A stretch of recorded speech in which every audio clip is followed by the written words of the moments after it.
Audio Reading presents Metamorphosis by Franz Kafka. 1. One morning, when Gregor Samsa woke from troubled dreams, he found himself transformed in his bed into a horrible vermin. He lay on his armor-like back, and if he lifted his head a little, he could see his brown belly, slightly domed and divided by arches into stiff sections. The bedding was hardly able to cover it and seemed ready to slide off any moment.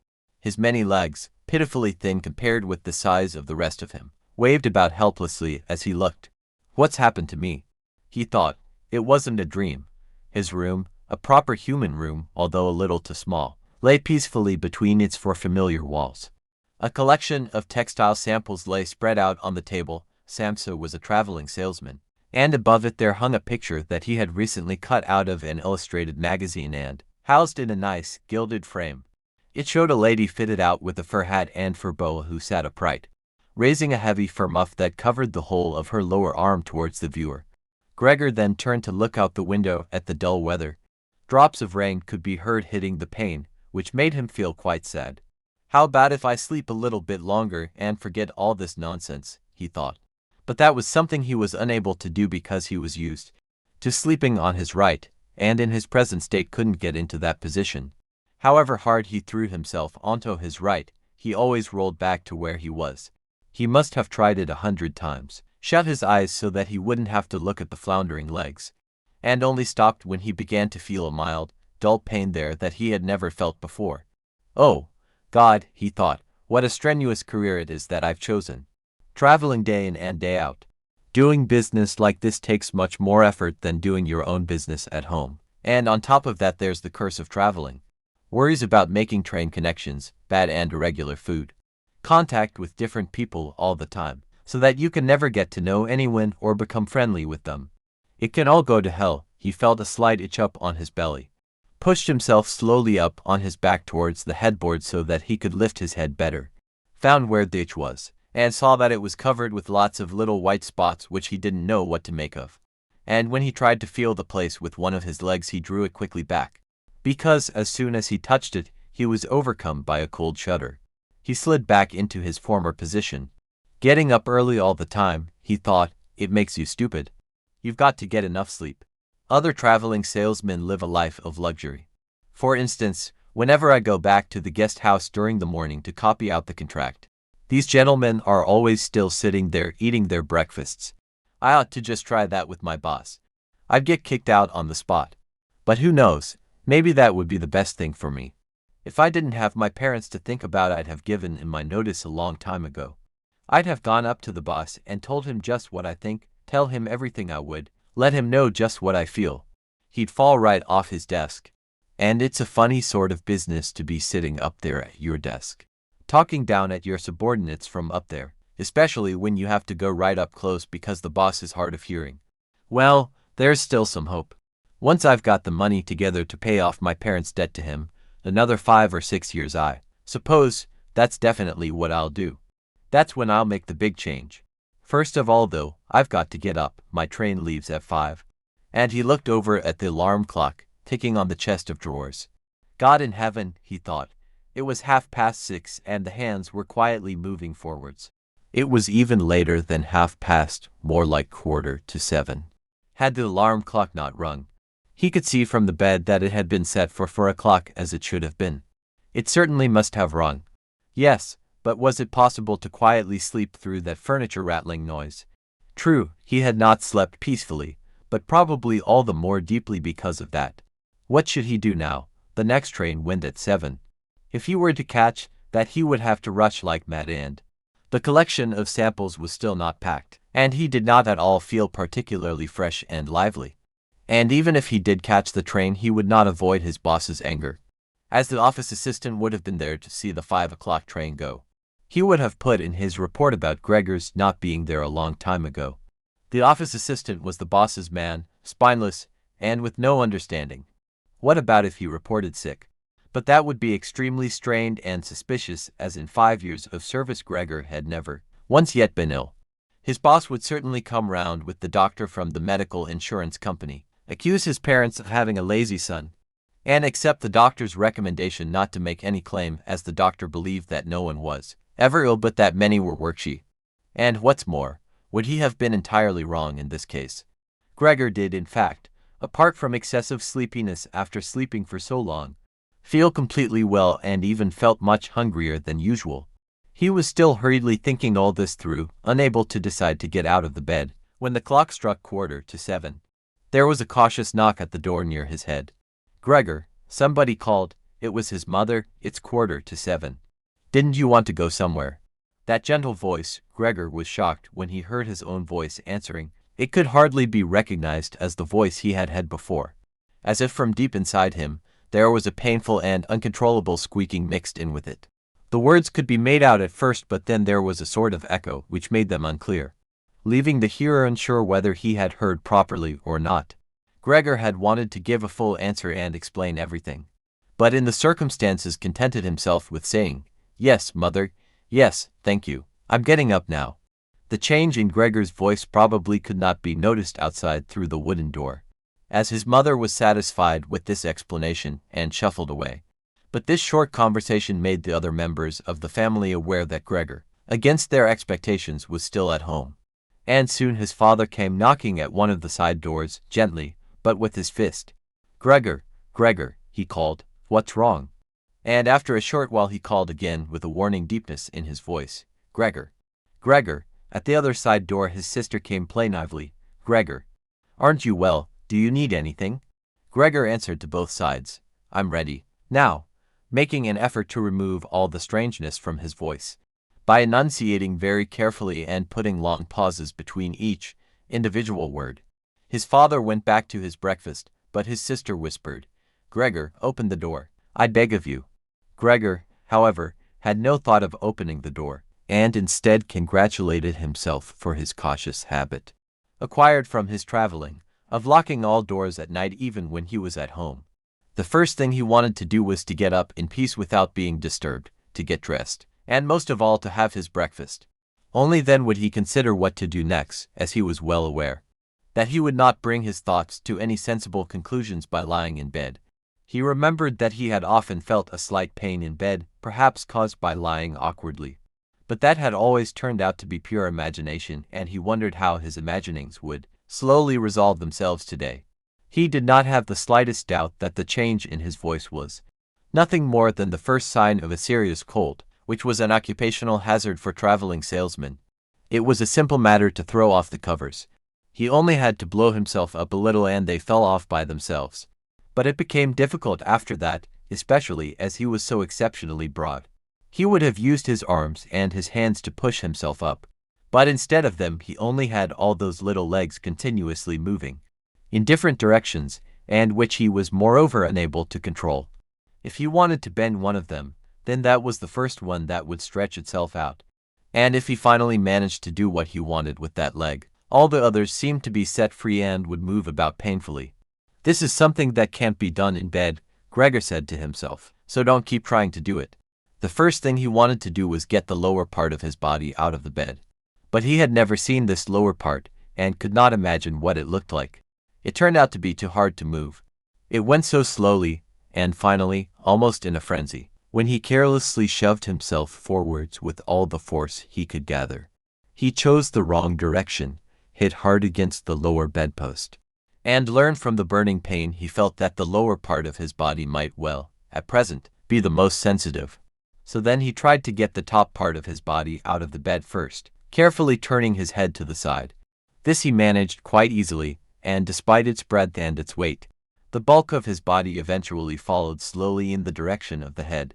But when he had at last got his head out of the bed and into the fresh air, it occurred to him that, if he let himself fall, it would be a miracle if his head were not injured. So he became afraid to carry on pushing himself forward the same way. And he could not knock himself out now at any price. Better to stay in bed than lose consciousness. It took just as much effort to get back to where he had been earlier, but when he lay there sighing, and was once more watching his legs as they struggled against each other even harder than before, if that was possible, he could think of no way of bringing peace and order to this chaos. He told himself once more that it was not possible for him to stay in bed, and that the most sensible thing to do would be to get free of it in whatever way he could at whatever sacrifice. At the same time, though, he did not forget to remind himself that calm consideration was much better than rushing to desperate conclusions. At times like this he would direct his eyes to the window and look out as clearly as he could. But unfortunately, even the other side of the narrow street was enveloped in morning fog, and the view had little confidence or cheer to offer him. 7 o'clock, already, he said to himself when the clock struck again. 7 o'clock, and there's still a fog like this. And he lay there quietly a while longer, breathing lightly as if he perhaps expected the total stillness to bring things back to their real and natural state. But then he said to himself, before it strikes 7:15, I'll definitely have to have got properly out of bed. And by then somebody will have come round from work to ask what's happened to me, as well as they open up at work before 7 o'clock. And so he set himself to the task of swinging the entire length of his body out of the bed all at the same time. If he succeeded in falling out of bed in this way and kept his head raised as he did so, he could probably avoid injuring it. His back seemed to be quite hard, and probably nothing would happen to it falling onto the carpet. His main concern was for the loud noise he was bound to make, and which even through all the doors would probably raise concern if not alarm. But it was something that had to be risked. When Gregor was already sticking halfway out of the bed, the new method was more of a game than an effort. All he had to do was rock back and forth. It occurred to him how simple everything would be if somebody came to help him. To strong people, he had his father and the maid in mind, would have been more than enough. They would only have to push their arms under the dome of his back, peel him away from the bed, bend down with the load, and then be patient and careful as he swung over onto the floor, where, hopefully, the little legs would find a use. Should he really call for help, though, even apart from the fact that all the doors were locked? Despite all the difficulty he was in, he could not suppress a smile at this thought. After a while he had already moved so far across that it would have been hard for him to keep his balance if he rocked too hard. The time was now 7:10, and he would have to make a final decision very soon. Then there was a ring at the door of the flat.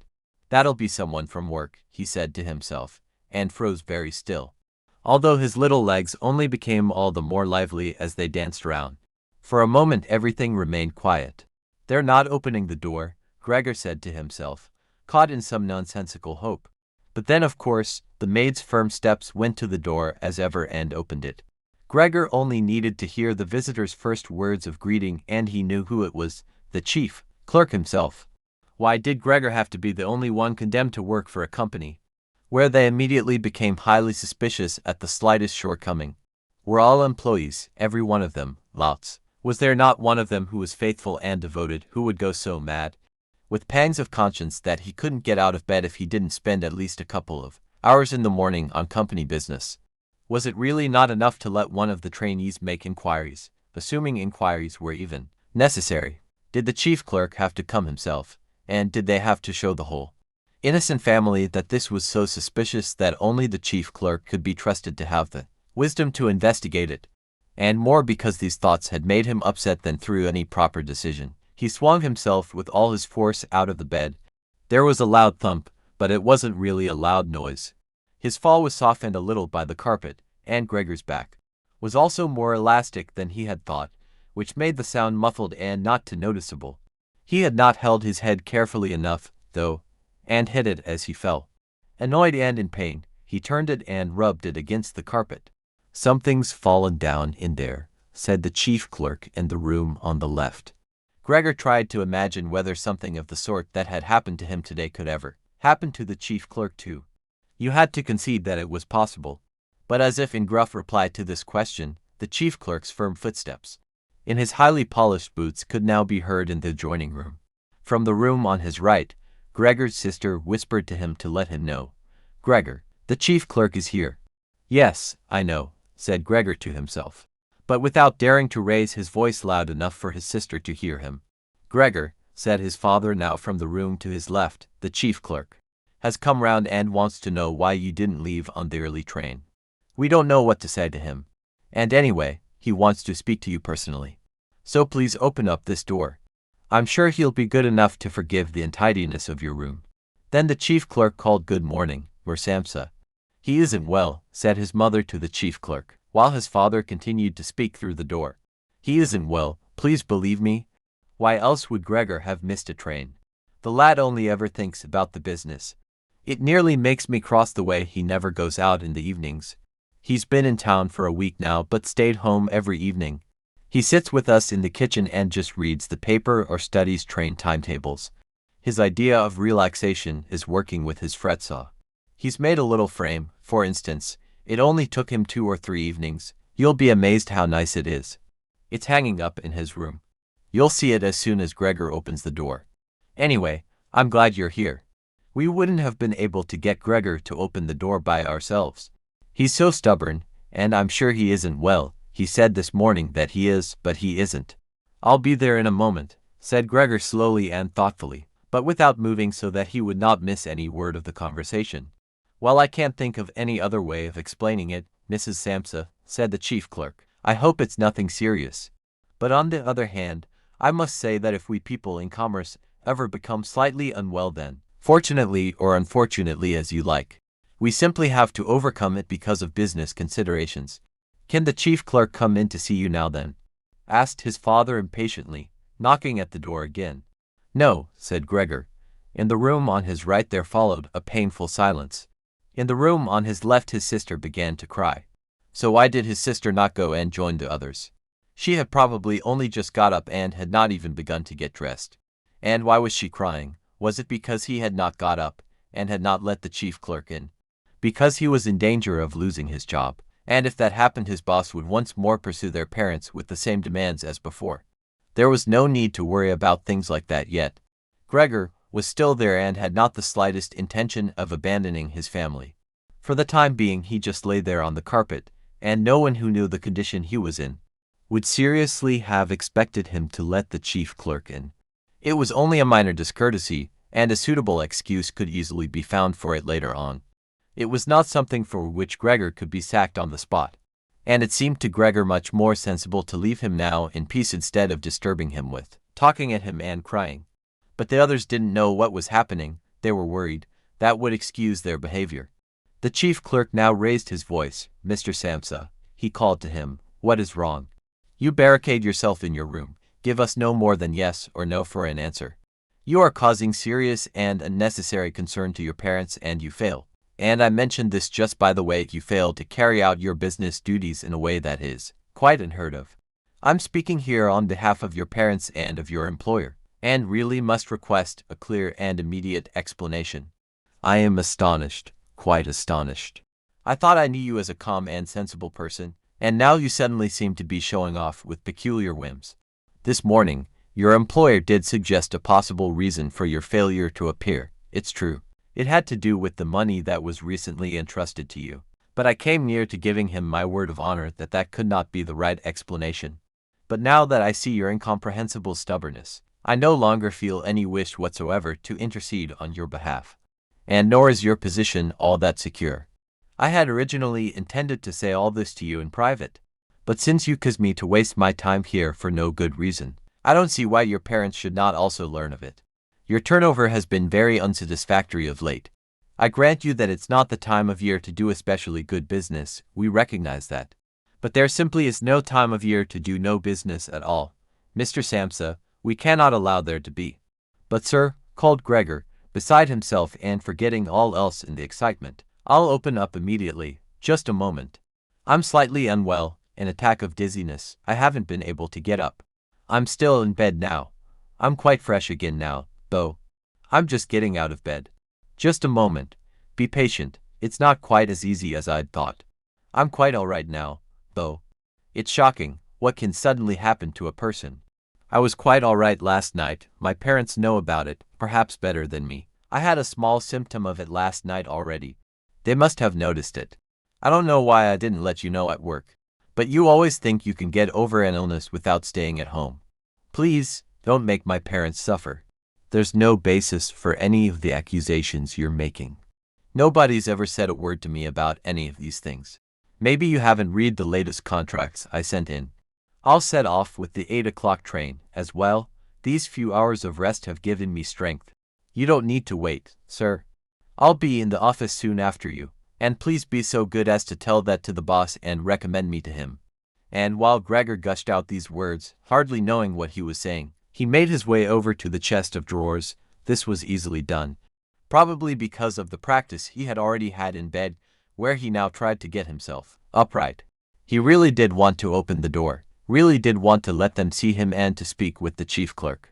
The others were being so insistent, and he was curious to learn what they would say when they caught sight of him. If they were shocked, then it would no longer be Gregor's responsibility and he could rest. If, however, they took everything calmly, he would still have no reason to be upset. And if he hurried, he really could be at the station for 8 o'clock. The first few times he tried to climb up on the smooth chest of drawers, he just slid down again. But he finally gave himself one last swing and stood there upright. The lower part of his body was in serious pain, but he no longer gave any attention to it. Now he let himself fall against the back of a nearby chair and held tightly to the edges of it with his little legs. By now he had also calmed down and kept quiet so that he could listen to what the chief clerk was saying. "Did you understand a word of all that?" the chief clerk asked his parents. "Surely he's not trying to make fools of us." "Oh, God," called his mother, who was already in tears. "He could be seriously ill and we're making him suffer." "Greet, greet," she then cried. "Mother?" his sister called from the other side. They communicated across Gregor's room. "You'll have to go for the doctor straight away. Gregor is ill. Quick, get the doctor. Did you hear the way Gregor spoke just now?" "That was the voice of an animal," said the chief clerk, with a calmness that was in contrast with his mother's screams. "Anna, Anna," his father called into the kitchen through the entrance hall, clapping his hands, "get a locksmith here, now," and the two girls, their skirts swishing, immediately ran out through the hall, wrenching open the front door of the flat as they went. How had his sister managed to get dressed so quickly? There was no sound of the door banging shut again. They must have left it open. People often do in homes where something awful has happened. Gregor, in contrast, had become much calmer, so they couldn't understand his words any more, although they seemed clear enough to him. Clearer than before, perhaps his ears had become used to the sound. They had realized, though, that there was something wrong with him, and were ready to help.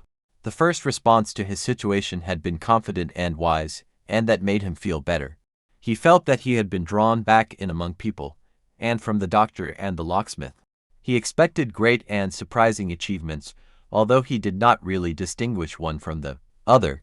Whatever was said next would be crucial, so, in order to make his voice as clear as possible, he coughed a little, but taking care to do this not too loudly, as even this might well sound different from the way that a human coughs, and he was no longer sure he could judge this for himself. Meanwhile, it had become very quiet in the next room. Perhaps his parents were sat at the table whispering with the chief clerk, or perhaps they were all pressed against the door and listening. Gregor slowly pushed his way over to the door with the chair. Once there, he let go of it and threw himself onto the door, holding himself upright against it using the adhesive on the tips of his legs. He rested there a little while to recover from the effort involved, and then set himself to the task of turning the key in the lock with his mouth. He seemed, unfortunately, to have no proper teeth. How was he, then, to grasp the key? But the lack of teeth was, of course, made up for with a very strong jaw. Using the jaw, he really was able to start the key turning, ignoring the fact that he must have been causing some kind of damage as a brown fluid came from his mouth, flowed over the key and dripped onto the floor. "Listen," said the chief clerk in the next room, "he's turning the key." Gregor was greatly encouraged by this. But they all should have been calling to him, his father and his mother too. "Well done, Gregor," they should have cried, "keep at it. Keep hold of the lock," and with the idea that they were all excitedly following his efforts. He bit on the key with all his strength, paying no attention to the pain he was causing himself. As the key turned round, he turned around the lock with it, only holding himself upright with his mouth, and hung onto the key or pushed it down again with the whole weight of his body as needed. The clear sound of the lock as it snapped back was Gregor's sign that he could break his concentration. And as he regained his breath, he said to himself, "So, I didn't need the locksmith after all." Then he lay his head on the handle of the door to open it completely. Because he had to open the door in this way, it was already wide open before he could be seen. He had first to slowly turn himself around one of the double doors, and he had to do it very carefully. if he did not want to fall flat on his back before entering the room. He was still occupied with this difficult movement, unable to pay attention to anything else, when he heard the chief clerk exclaim aloud, which sounded like the soughing of the wind. Now he also saw him. He was the nearest to the door, his hand pressed against his open mouth, and slowly retreating as if driven by a steady and invisible force. Gregor's mother, her hair still disheveled from bed despite the chief clerk's being there, looked at his father. Then she unfolded her arms, took 2 steps forward towards Gregor, and sank down onto the floor into her skirts that spread themselves out around her, as her head disappeared down onto her breast. His father looked hostile, and clenched his fists as if wanting to knock Gregor back into his room. Then he looked uncertainly round the living room, covered his eyes with his hands and wept so that his powerful chest shook.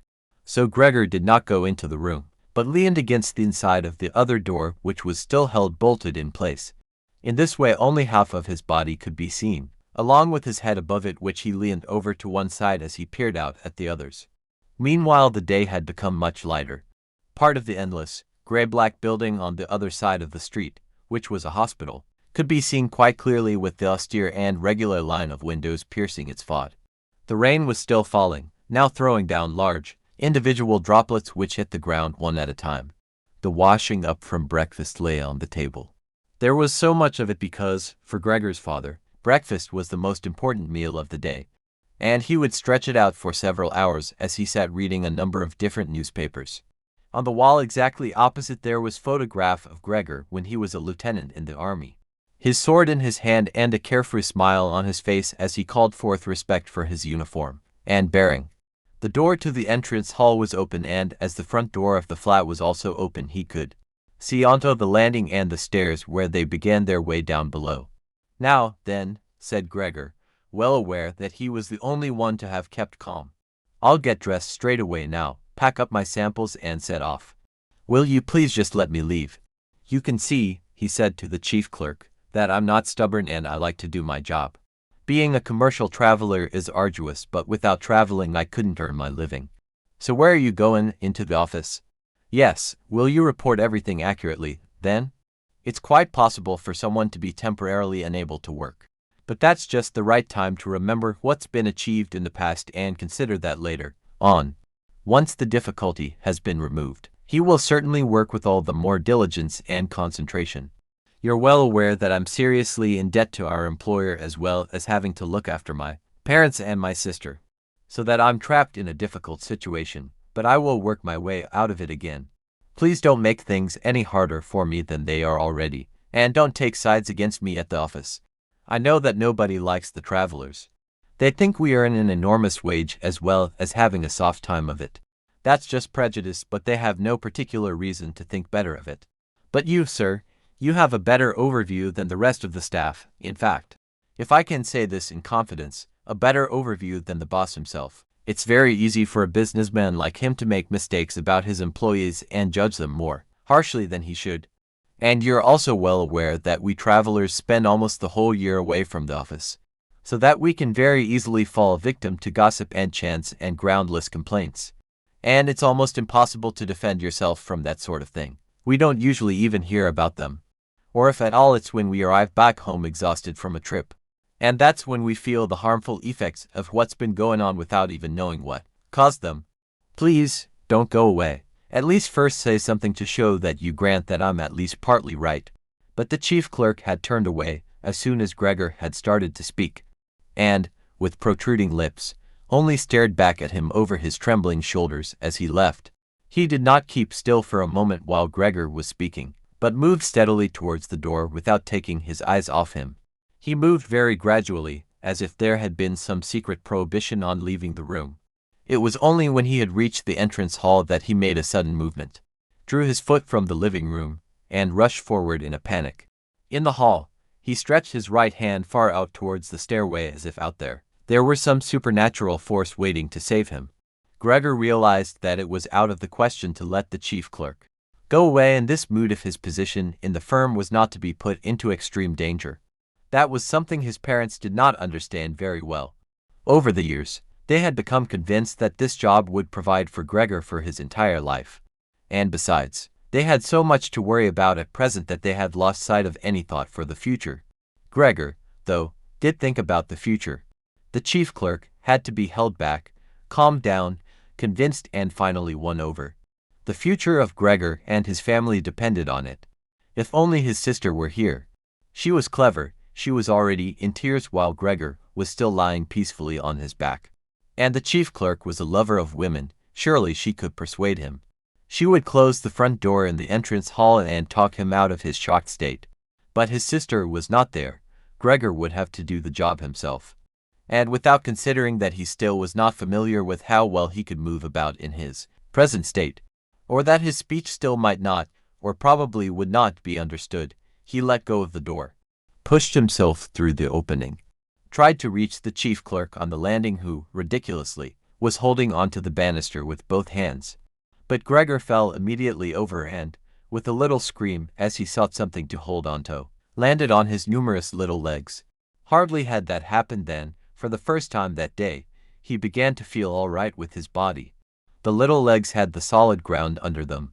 To his pleasure, they did exactly as he told them. They were even making the effort to carry him where he wanted to go. And he was soon believing that all his sorrows would soon be finally at an end. He held back the urge to move but swayed from side to side as he crouched there on the floor. His mother was not far away in front of him and seemed, at first, quite engrossed in herself. But then she suddenly jumped up with her arms outstretched and her fingers spread, shouting, "Help! For pity's sake, help!" The way she held her head suggested she wanted to see Gregor better, but the unthinking way she was hurrying backwards showed that she did not. She had forgotten that the table was behind her with all the breakfast things on it. When she reached the table, she sat quickly down on it without knowing what she was doing, without even seeming to notice that the coffee pot had been knocked over and a gush of coffee was pouring down onto the carpet. "Mother, mother," said Gregor gently, looking up at her. He had completely forgotten the chief clerk for the moment, but could not help himself snapping in the air with his jaws at the sight of the flow of coffee. That set his mother screaming anew. She fled from the table and into the arms of his father as he rushed towards her. Gregor, though, had no time to spare for his parents now. The chief clerk had already reached the stairs. With his chin on the banister, he looked back for the last time. Gregor made a run for him. He wanted to be sure of reaching him. The chief clerk must have expected something, as he leapt down several steps at once and disappeared. His shouts resounding all around the staircase. The flight of the chief clerk seemed, unfortunately, to put Gregor's father into a panic as well. Until then he had been relatively self-controlled, but now, instead of running after the chief clerk himself, or at least not impeding Gregor as he ran after him, Gregor's father seized the chief clerk's stick in his right hand. The chief clerk had left it behind on a chair, along with his hat and overcoat, picked up a large newspaper from the table with his left, and used them to drive Gregor back into his room, stamping his foot at him as he went. Gregor's appeals to his father were of no help. His appeals were simply not understood. However much he humbly turned his head, his father merely stamped his foot all the harder. Across the room, despite the chilly weather, Gregor's mother had pulled open a window, leaned far out of it, and pressed her hands to her face. A strong draft of air flew in from the street towards the stairway. The curtains flew up. The newspapers on the table fluttered and some of them were blown onto the floor. Nothing would stop Gregor's father as he drove him back, making hissing noises at him like a wild man. Gregor had never had any practice in moving backwards and was only able to go very slowly. If Gregor had only been allowed to turn round, he would have been back in his room straight away. But he was afraid that if he took the time to do that, his father would become impatient. And there was the threat of a lethal blow to his back or head from the stick in his father's hand, any moment. Eventually, though, Gregor realized that he had no choice as he saw, to his disgust, that he was quite incapable of going backwards in a straight line. So he began, as quickly as possible and with frequent anxious glances at his father, to turn himself round. It went very slowly, but perhaps his father was able to see his good intentions as he did nothing to hinder him. In fact, now and then he used the tip of his stick to give directions from a distance as to which way to turn. If only his father would stop that unbearable hissing. It was making Gregor quite confused. When he had nearly finished turning round, still listening to that hissing, he made a mistake and turned himself back a little the way he had just come. He was pleased when he finally had his head in front of the doorway, but then saw that it was too narrow, and his body was too broad to get through it without further difficulty.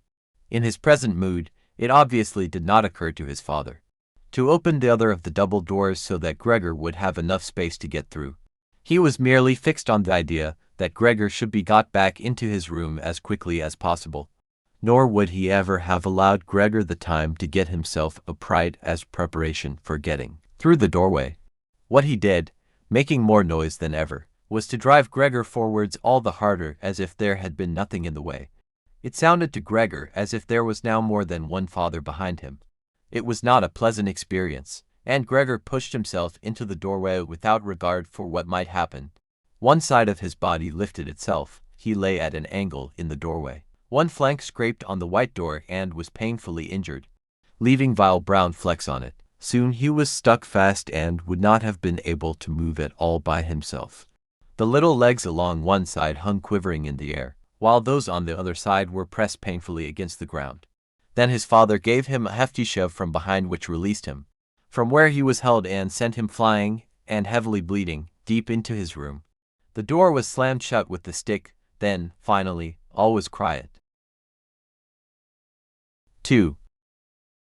It was not until it was getting dark that evening that Gregor awoke from his deep and coma-like sleep.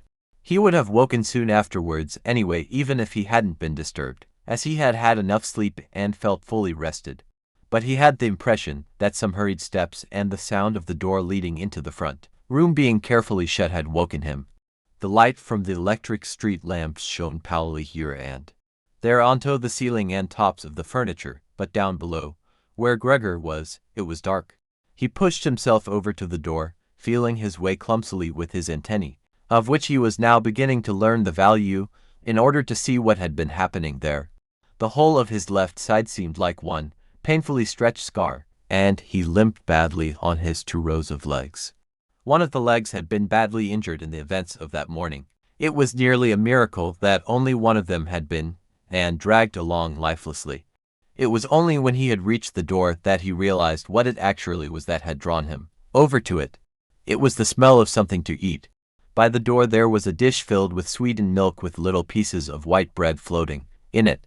He was so pleased he almost laughed, as he was even hungrier than he had been that morning, and immediately dipped his head into the milk, nearly covering his eyes with it. But he soon drew his head back again in disappointment. Not only did the pain in his tender left side make it difficult to eat the food, he was only able to eat if his whole body worked together as a snuffling whole, but the milk did not taste at all nice. Milk like this was normally his favorite drink, and his sister had certainly left it there for him because of that. But he turned, almost against his own will, away from the dish and crawled back into the center of the room. Through the crack in the door, Gregor could see that the gas had been lit in the living room. His father at this time would normally be sat with his evening paper, reading it out in a loud voice to Gregor's mother, and sometimes to his sister, but there was now not a sound to be heard. Gregor's sister would often write and tell him about this reading, but maybe his father had lost the habit in recent times. It was so quiet all around too, even though there must have been somebody in the flat. What a quiet life it is the family lead, said Gregor to himself, and, gazing into the darkness, felt a great pride that he was able to provide a life like that in such a nice home for his sister and parents. But what now, if all this peace and wealth and comfort should come to a horrible and frightening end? That was something that Gregor did not want to think about too much, so he started to move about, crawling up and down the room. Once during that long evening, the door on one side of the room was opened very slightly and hurriedly closed again. Later on, the door on the other side did the same. It seemed that someone needed to enter the room but thought better of it. Gregor went and waited immediately by the door, resolved either to bring the timorous visitor into the room in some way or at least to find out who it was. But the door was opened no more that night, and Gregor waited in vain. The previous morning, while the doors were locked, everyone had wanted to get in there to him. But now that he had opened up one of the doors and the other had clearly been unlocked some time during the day, no one came, and the keys were in the other sides.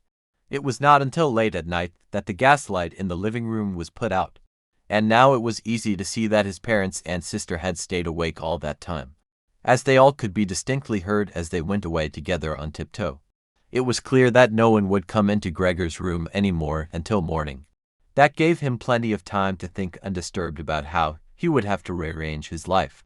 For some reason, the tall, empty room where he was forced to remain made him feel uneasy as he lay there flat on the floor, even though he had been living in it for 5 years. Hardly aware of what he was doing other than a slight feeling of shame, he hurried under the couch. It pressed down on his back a little, and he was no longer able to lift his head. But he nonetheless felt immediately at ease, and his only regret was that his body was too broad to get it all underneath. He spent the whole night there. Some of the time he passed in a light sleep, although he frequently woke from it in alarm because of his hunger. And some of the time was spent in worries and vague hopes which, however, always led to the same conclusion. For the time being he must remain calm. He must show patience and the greatest consideration so that his family could bear the unpleasantness that he, in his present condition, was forced to impose on them. Gregor soon had the opportunity to test the strength of his decisions, as early the next morning, almost before the night had ended. His sister, nearly fully dressed, opened the door from the front room and looked anxiously in. She did not see him straight away, but when she did notice him under the couch, he had to be somewhere, for God's sake. He couldn't have flown away. She was so shocked that she lost control of herself and slammed the door shut again from outside. But she seemed to regret her behavior, as she opened the door again straight away, and came in on tiptoe as if entering the room of someone seriously ill or even of a stranger. Gregor had pushed his head forward right to the edge of the couch and watched her. Would she notice that he had left the milk as it was, realize that it was not from any lack of hunger, and bring him in some other food that was more suitable?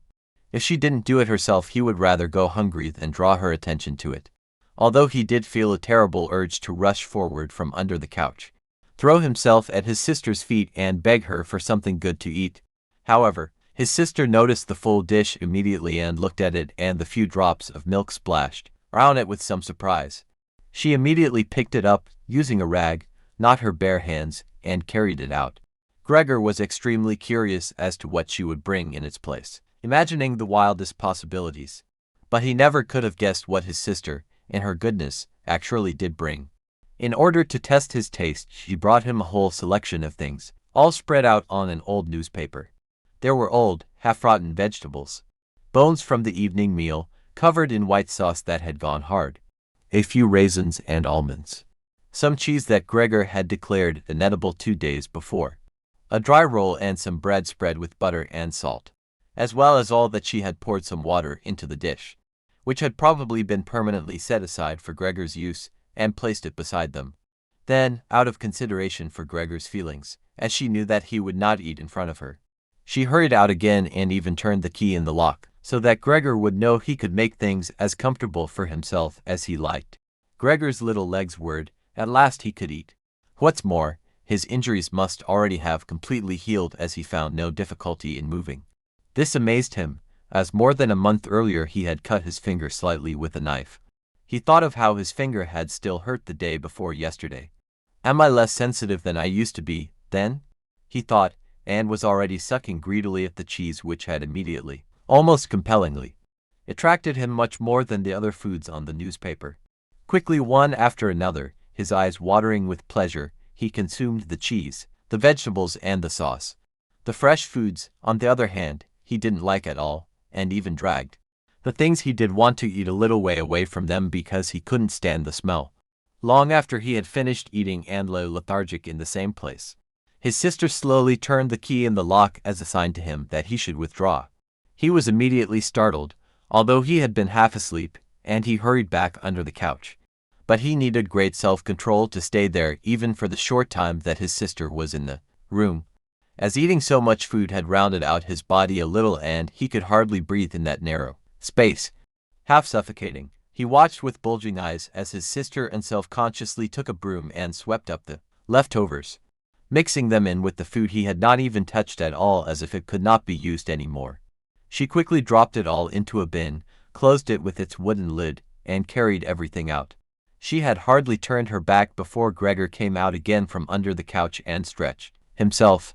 This was how Gregor received his food each day now, once in the morning while his parents and the maid were still asleep, and the second time after everyone had eaten their meal at midday, as his parents would sleep for a little while then as well. and Gregor's sister would send the maid away on some errand. Gregor's father and mother certainly did not want him to starve either. But perhaps it would have been more than they could stand to have any more experience of his feeding than being told about it. And perhaps his sister wanted to spare them what distress she could, as they were indeed suffering enough. It was impossible for Gregor to find out what they had told the doctor and the locksmith that first morning to get them out of the flat. As nobody could understand him, nobody, not even his sister, thought that he could understand them, so he had to be content to hear his sister's sighs and appeals to the saints as she moved about his room. It was only later, when she had become a little more used to everything there was, of course, no question of her ever becoming fully used to the situation, that Gregor would sometimes catch a friendly comment, or at least a comment that could be construed as friendly. "He's enjoyed his dinner today," she might say when he had diligently cleared away all the food left for him. Or if he left most of it, which slowly became more and more frequent, she would often say, "Sadly, now everything's just been left there again." Although Gregor wasn't able to hear any news directly, he did listen to much of what was said in the next rooms, and whenever he heard anyone speaking he would scurry straight to the appropriate door and press his whole body against it. There was seldom any conversation, especially at first, that was not about him in some way, even if only in secret. For the whole days, all the talk at every mealtime was about what they should do now. But even between meals they spoke about the same subject, as there were always at least 2 members of the family at home. Nobody wanted to be at home by themselves, and it was out of the question to leave the flat entirely empty. And on the very first day the maid had fallen to her knees and begged Gregor's mother to let her go, without delay. It was not very clear how much she knew of what had happened, but she left within a quarter of an hour, tearfully thanking Gregor's mother for her dismissal as if she had done her an enormous service. She even swore emphatically not to tell anyone the slightest about what had happened, even though no one had asked that of her. Now Gregor's sister also had to help his mother with the cooking, although that was not so much bother as no one ate very much. Gregor often heard how one of them would unsuccessfully urge another to eat, and receive no more answer than "No thanks, I've had enough," or something similar. No one drank very much either. His sister would sometimes ask his father whether he would like a beer, hoping for the chance to go and fetch it herself. When his father then said nothing, she would add, so that he would not feel selfish, that she could send the housekeeper for it. But then his father would close the matter with a big, loud no, and no more would be said. Even before the first day had come to an end, his father had explained to Gregor's mother and sister what their finances and prospects were. Now and then he stood up from the table and took some receipt or document from the little cash box he had saved from his business when it had collapsed 5 years earlier. Gregor heard how he opened the complicated lock and then closed it again after he had taken the item he wanted. What he heard his father say was some of the first good news that Gregor heard since he had first been incarcerated in his room. He had thought that nothing at all remained from his father's business. At least he had never told him anything different, and Gregor had never asked him about it anyway. Their business misfortune had reduced the family to a state of total despair, and Gregor's only concern at that time had been to arrange things so that they could all forget about it as quickly as possible. So then he started working especially hard, with a fiery vigor that raised him from a junior salesman to a traveling representative almost overnight, bringing with it the chance to earn money in quite different ways. Gregor converted his success at work straight into cash that he could lay on the table at home for the benefit of his astonished and delighted family. They had been good times, and they had never come again, at least not with the same splendor. Even though Gregor had later earned so much that he was in a position to bear the costs of the whole family, and did bear them. They had even got used to it, both Gregor and the family. They took the money with gratitude, and he was glad to provide it, although there was no longer much warm affection given in return. Gregor only remained close to his sister now. Unlike him, she was very fond of music and a gifted and expressive violinist. It was his secret plan to send her to the conservatory next year, even though it would cause great expense that would have to be made up for in some other way. During Gregor's short periods in town, conversation with his sister would often turn to the conservatory, but it was only ever mentioned as a lovely dream that could never be realized. Their parents did not like to hear this innocent talk, but Gregor thought about it quite hard, and decided he would let them know what he planned with a grand announcement of it on Christmas Day. That was the sort of totally pointless thing that went through his mind in his present state, pressed upright against the door and listening. There were times when he simply became too tired to continue listening, when his head would fall wearily against the door and he would pull it up again with a start, as even the slightest noise he caused would be heard next door and they would all go silent. "What's that he's doing now?" his father would say after a while, clearly having gone over to the door. And only then would the interrupted conversation slowly be taken up again. When explaining things, his father repeated himself several times, partly because it was a long time since he had been occupied with these matters himself, and partly because Gregor's mother did not understand everything the first time. From these repeated explanations Gregor learned, to his pleasure, that despite all their misfortunes there was still some money available from the old days. It was not a lot, but it had not been touched in the meantime and some interest had accumulated. Besides that, they had not been using up all the money that Gregor had been bringing home every month, keeping only a little for himself, so that, too, had been accumulating. Behind the door, Gregor nodded with enthusiasm in his pleasure at this unexpected thrift and caution. He could actually have used this surplus money to reduce his father's debt to his boss, and the day when he could have freed himself from that job would have come much closer. But now it was certainly better the way his father had done things. This money, however, was certainly not enough to enable the family to live off the interest. It was enough to maintain them for, perhaps, 1 or 2 years, no more. That's to say, it was money that should not really be touched but set aside for emergencies. Money to live on had to be earned. His father was healthy but old, and lacking in self-confidence. During the 5 years that he had not been working, the first holiday in a life that had been full of strain and no success, he had put on a lot of weight and become very slow and clumsy. Would Gregor's elderly mother now have to go and earn money? She suffered from asthma and it was a strain for her just to move about the home. Every other day would be spent struggling for breath on the sofa by the open window. Would his sister have to go and earn money? She was still a child of 17. Her life up till then had been very enviable, consisting of wearing nice clothes, sleeping late, helping out in the business, joining in with a few modest pleasures, and most of all playing the violin. Whenever they began to talk of the need to earn money, Gregor would always first let go of the door and then throw himself onto the cool leather sofa next to it, as he became quite hot with shame and regret. He would often lie there the whole night through, not sleeping a wink but scratching at the leather for hours on end. Or he might go to all the effort of pushing a chair to the window, climbing up onto the sill and, propped up in the chair, leaning on the window to stare out of it. He had used to feel a great sense of freedom from doing this, but doing it now was obviously something more remembered than experienced. As what he actually saw in this way was becoming less distinct every day, even things that were quite near. He had used to curse the ever-present view of the hospital across the street, but now he could not see it at all. And if he had not known that he lived in Charlottenstrasse, which was a quiet street despite being in the middle of the city, he could have thought that he was looking out the window at a barren waste where the grey sky and the grey earth mingled inseparably.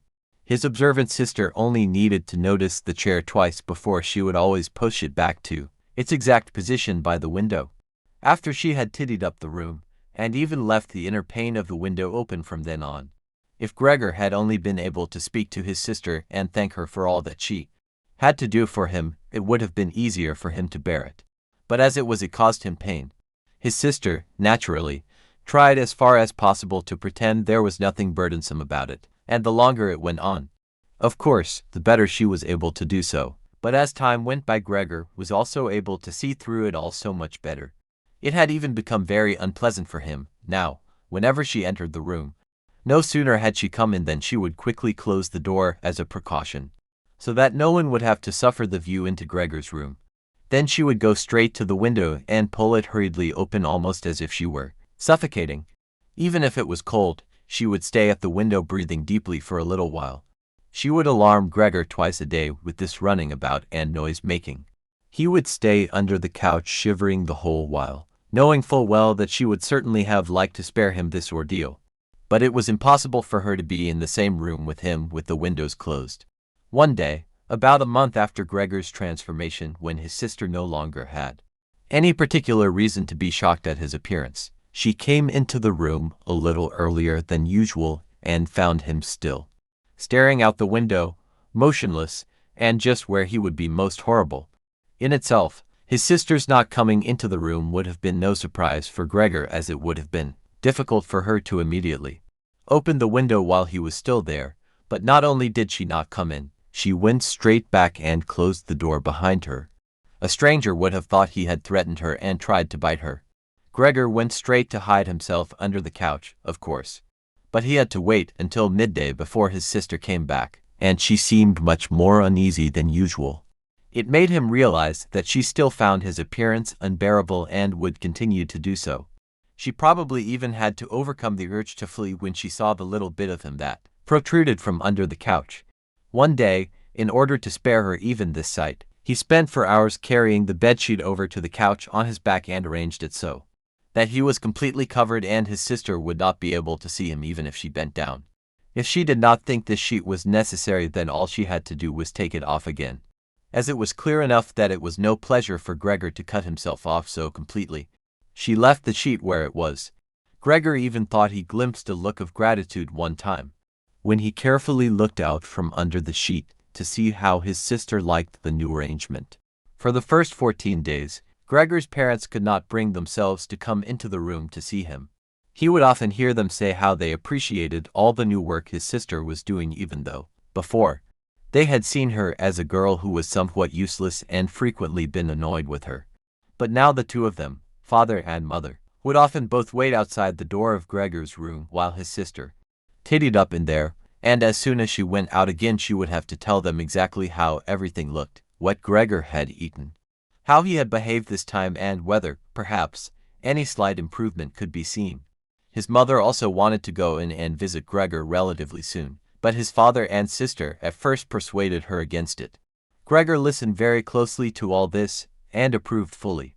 Later, though, she had to be held back by force, which made her call out, "Let me go and see Gregor. He is my unfortunate son. Can't you understand? I have to see him." And Gregor would think to himself that maybe it would be better if his mother came in, not every day of course, but one day a week, perhaps. She could understand everything much better than his sister who, for all her courage, was still just a child after all, and really might not have had an adult's appreciation of the burdensome job she had taken on. Gregor's wish to see his mother was soon realized. Out of consideration for his parents, Gregor wanted to avoid being seen at the window during the day. The few square meters of the floor did not give him much room to crawl about. It was hard to just lie quietly through the night. His food soon stopped giving him any pleasure at all, and so, to entertain himself, he got into the habit of crawling up and down the walls and ceiling. He was especially fond of hanging from the ceiling. It was quite different from lying on the floor. He could breathe more freely. His body had a light swing to it. And up there, relaxed and almost happy, it might happen that he would surprise even himself by letting go of the ceiling and landing on the floor with a crash. But now, of course, he had far better control of his body than before, and, even with a fall as great as that, caused himself no damage. Very soon his sister noticed Gregor's new way of entertaining himself. He had, after all, left traces of the adhesive from his feet as he crawled about, and got it into her head to make it as easy as possible for him, by removing the furniture that got in his way, especially the chest of drawers and the desk. Now, this was not something that she would be able to do by herself. She did not dare to ask for help from her father. The 16-year-old maid had carried on bravely since the cook had left, but she certainly would not have helped in this. She had even asked to be allowed to keep the kitchen locked at all times, and never to have to open the door unless it was especially important. So his sister had no choice but to choose some time when Gregor's father was not there and fetch his mother to help her. As she approached the room, Gregor could hear his mother express her joy, but once at the door she went silent. First, of course, his sister came in and looked round to see that everything in the room was all right, and only then did she let her mother enter. Gregor had hurriedly pulled the sheet down lower over the couch and put more folds into it, so that everything really looked as if it had just been thrown down by chance. Gregor also refrained, this time, from spying out from under the sheet. He gave up the chance to see his mother until later, and was simply glad that she had come. "You can come in, he can't be seen," said his sister, obviously leading her in by the hand. The old chest of drawers was too heavy for a pair of feeble women to be heaving about, but Gregor listened as they pushed it from its place, his sister always taking on the heaviest part of the work for herself, and ignoring her mother's warnings that she would strain herself. This lasted a very long time. After laboring at it for 15 minutes or more, his mother said it would be better to leave the chest where it was. For one thing, it was too heavy for them to get the job finished before Gregor's father got home, and leaving it in the middle of the room it would be in his way even more. And for another thing, it wasn't even sure that taking the furniture away would really be any help to him. She thought just the opposite. The sight of the bare walls saddened her right to her heart. And why wouldn't Gregor feel the same way about it? He'd been used to this furniture in his room for a long time, and it would make him feel abandoned to be in an empty room like that. Then, quietly, almost whispering as if wanting Gregor, whose whereabouts she did not know, to hear not even the tone of her voice, as she was convinced that he did not understand her words, she added, "And by taking the furniture away, won't it seem like we're showing that we've given up all hope of improvement and we're abandoning him to cope for himself? I think it'd be best to leave the room exactly the way it was before, so that when Gregor comes back to us again he'll find everything unchanged, and he'll be able to forget the time in between all the easier." Hearing these words from his mother made Gregor realize that the lack of any direct human communication, along with the monotonous life led by the family during these 2 months, must have made him confused. He could think of no other way of explaining to himself why he had seriously wanted his room emptied out. Had he really wanted to transform his room into a cave, a warm room fitted out with the nice furniture he had inherited, that would have let him crawl around unimpeded in any direction. But it would also have let him quickly forget his past when he had still been human.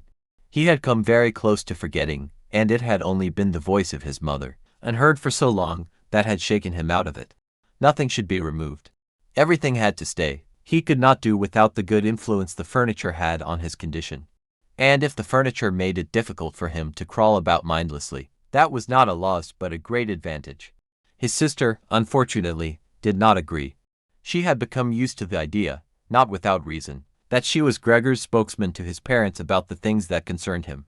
This meant that his mother's advice now was sufficient reason for her to insist on removing not only the chest of drawers and the desk, as she had thought at first, but all the furniture apart from the all-important couch.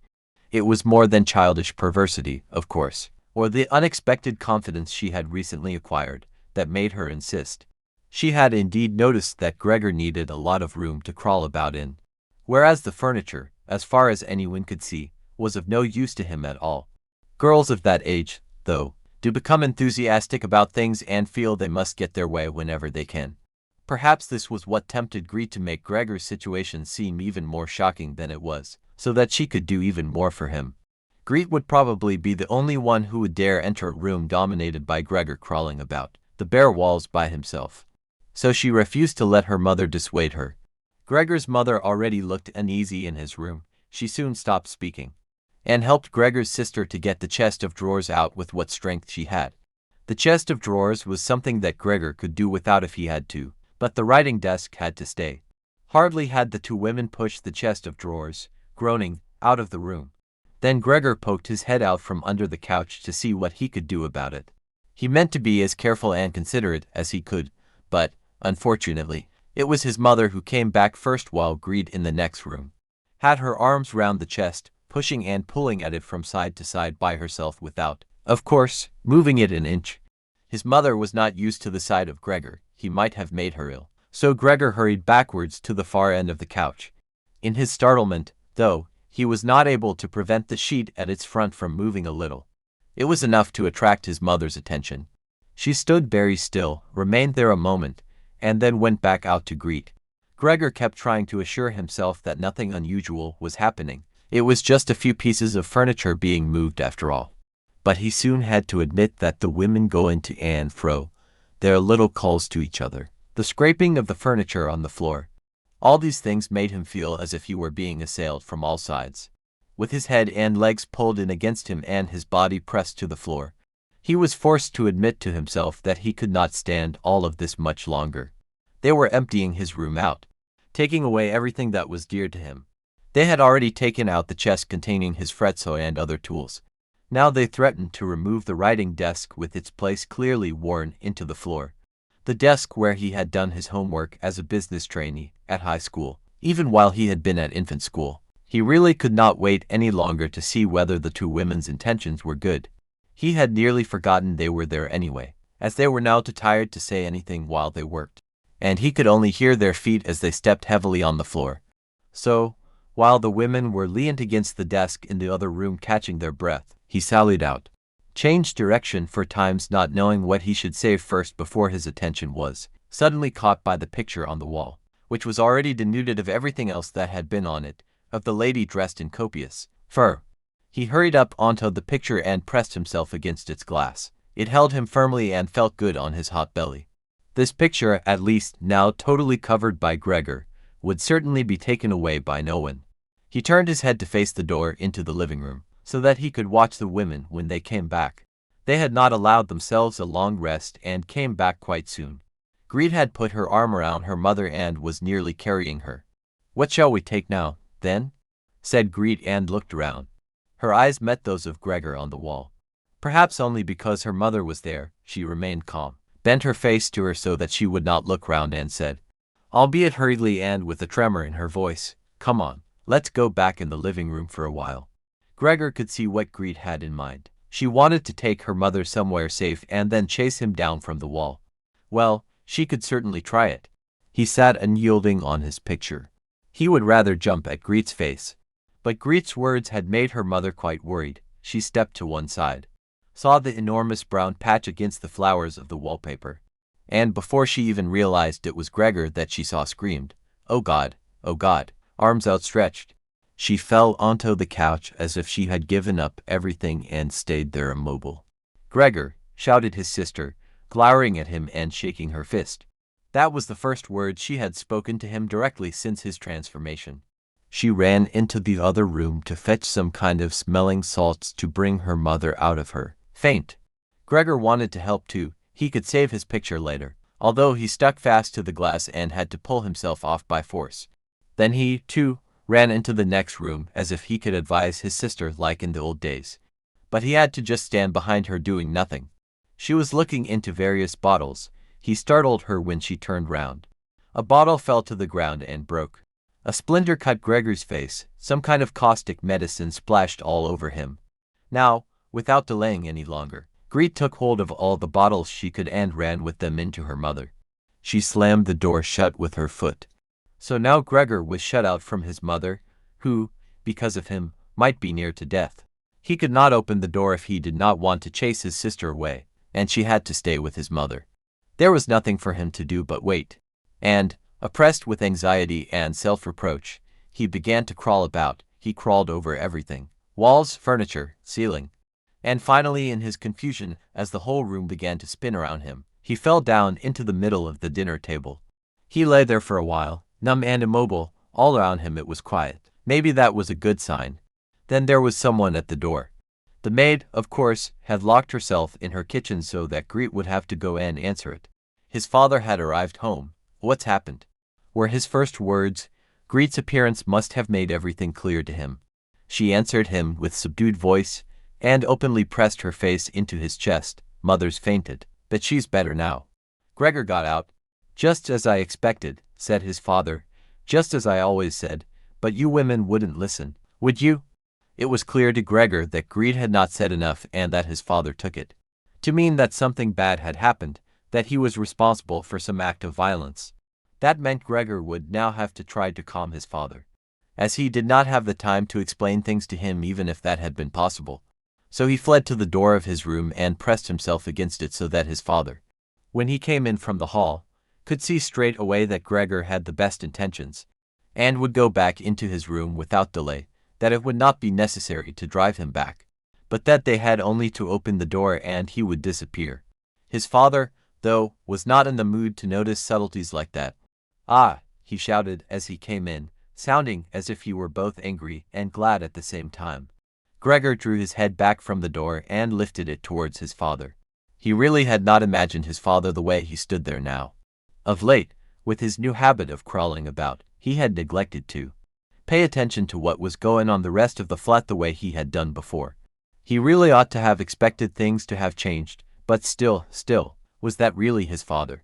the same tired man as used to be laying there entombed in his bed when Gregor came back from his business trips, who would receive him sitting in the armchair in his nightgown when he came back in the evenings, who was hardly even able to stand up but, as a sign of his pleasure, would just raise his arms, and who, on the couple of times a year when they went for a walk together on a Sunday or public holiday, wrapped up tightly in his overcoat between Gregor and his mother, would always labor his way forward a little more slowly than them, who were already walking slowly for his sake, who would place his stick down carefully and, if he wanted to say something, would invariably stop and gather his companions around him.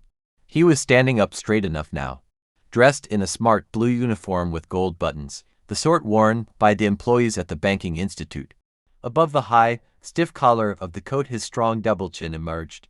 Under the bushy eyebrows, his piercing, dark eyes looked out fresh and alert.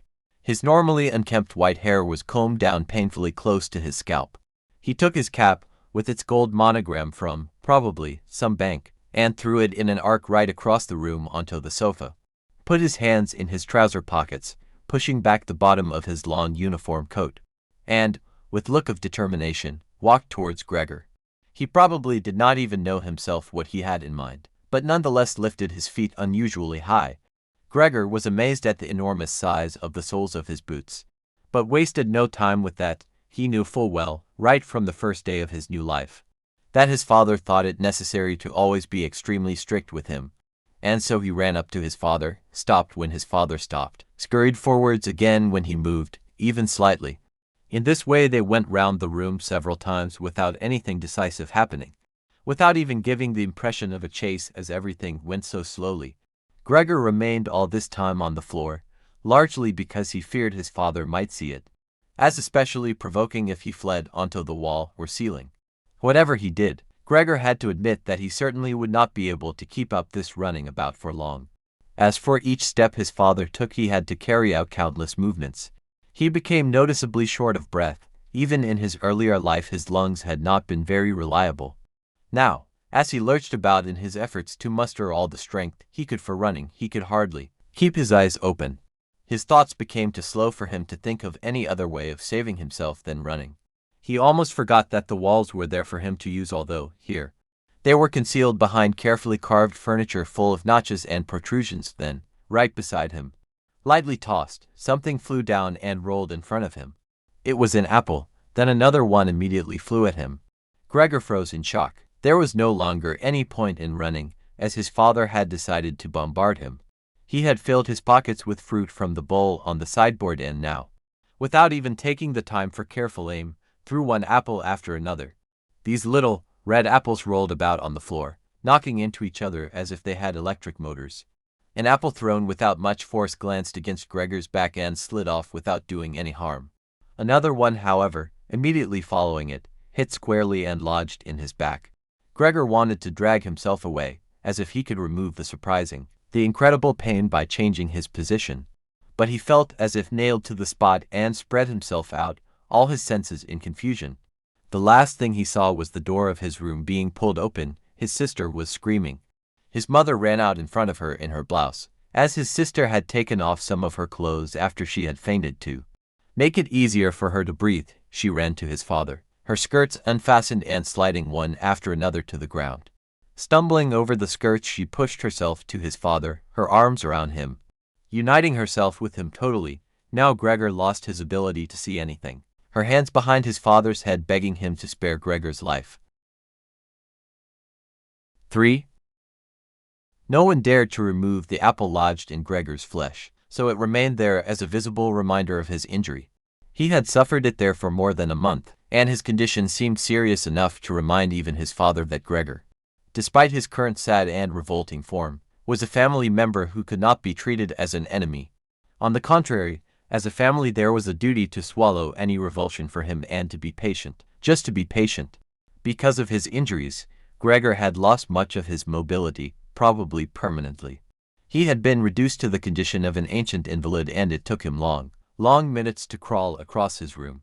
Crawling over the ceiling was out of the question, but this deterioration in his condition was, fully in his opinion, made up for by the door to the living room being left open every evening.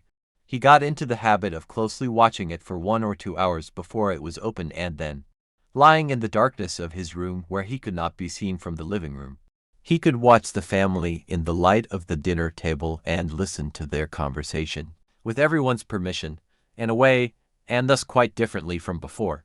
They no longer held the lively conversations of earlier times. Of course, the ones that Gregor always thought about with longing when he was tired and getting into the damp bed in some small hotel room. All of them were usually very quiet nowadays. Soon after dinner, his father would go to sleep in his chair. His mother and sister would urge each other to be quiet. His mother, bent deeply under the lamp, would sew fancy underwear for a fashion shop. His sister, who had taken a sales job, learned shorthand and French in the evenings so that she might be able to get a better position later on. Sometimes his father would wake up and say to Gregor's mother, "You are doing so much sewing again today," as if he did not know that he had been dozing, and then he would go back to sleep again while mother and sister would exchange a tired grin. With a kind of stubbornness, Gregor's father refused to take his uniform off even at home. While his nightgown hung and used on its peg, Gregor's father would slumber where he was, fully dressed, as if always ready to serve and expecting to hear the voice of his superior even here. The uniform had not been new to start with, but as a result of this it slowly became even shabbier. Despite the efforts of Gregor's mother and sister to look after it, Gregor would often spend the whole evening looking at all the stains on this coat, with its gold buttons always kept polished and shiny, while the old man in it would sleep, highly uncomfortable but peaceful. As soon as it struck 10, Gregor's mother would speak gently to his father to wake him and try to persuade him to go to bed, as he couldn't sleep properly where he was and he really had to get his sleep if he was to be up at 6 to get to work. But since he had been in work, he had become more obstinate and would always insist on staying longer at the table, even though he regularly fell asleep, and it was then harder than ever to persuade him to exchange the chair for his bed. Then, however much mother and sister would importune him with little reproaches and warnings, he would keep slowly shaking his head for a quarter of an hour with his eyes closed and refusing to get up. Gregor's mother would tug at his sleeve, whisper endearments into his ear. Gregor's sister would leave her work to help her mother, but nothing would have any effect on him. He would just sink deeper into his chair.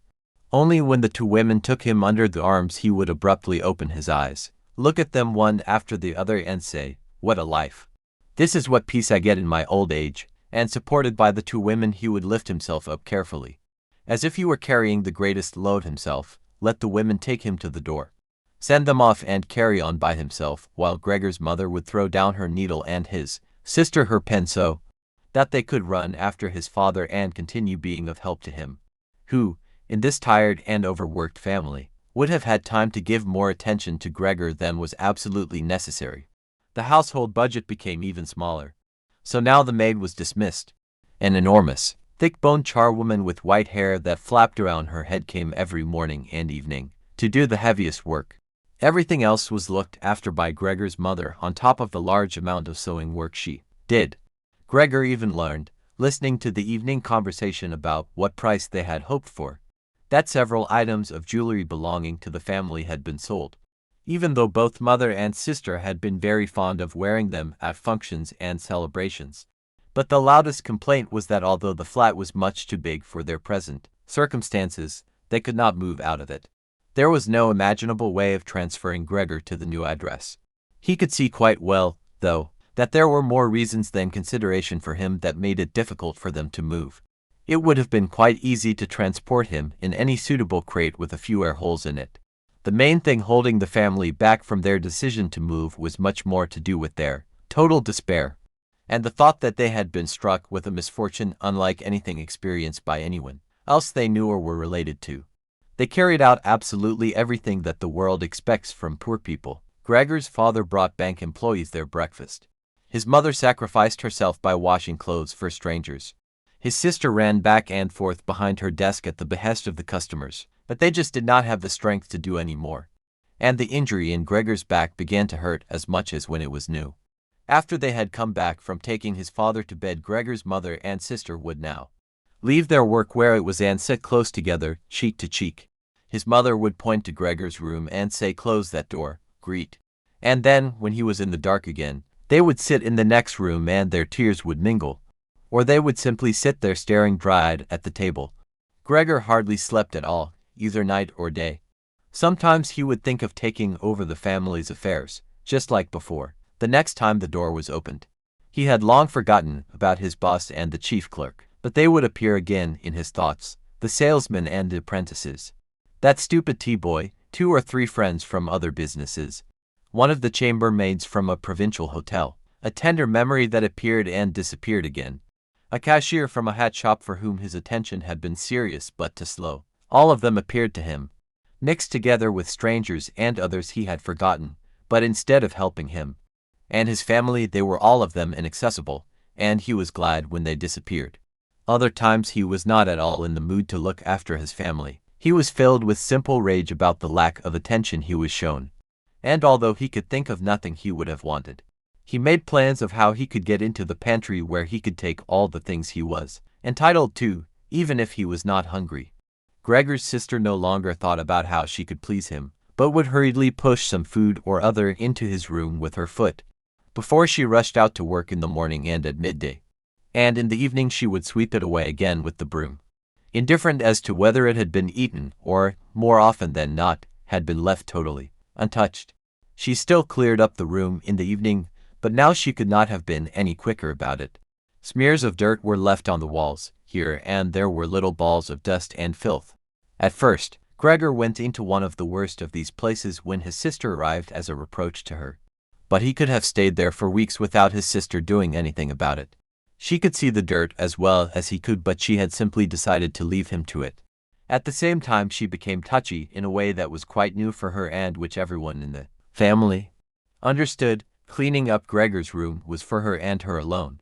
Gregor's mother did once thoroughly clean his room, and needed to use several bucketfuls of water to do it, although that much dampness also made Gregor ill and he lay flat on the couch, bitter and immobile.